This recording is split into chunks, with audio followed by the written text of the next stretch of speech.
Hello મિત્રો, કહાનીમાં તો આજ કાંઈક એવું છે કે હું તમને આજ મારું ખેતર દેખાડવાનું છે. મારું કવડું ખેતર છે, બરાબર.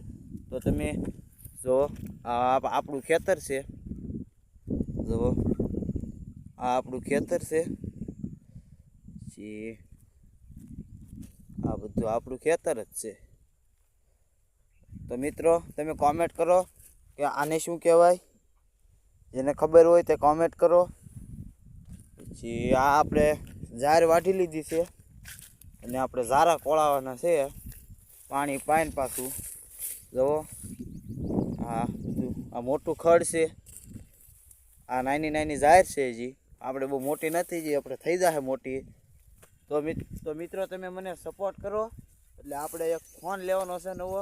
તમારો બધાનો સપોર્ટ હશે તો આપણે આઈફોન લઈ લેવું, નકર પછી આપણે આવડો આ છે તો ખરાબથી. તો જય માતાજી મિત્રો, એક કમેન્ટ કરી દેજો.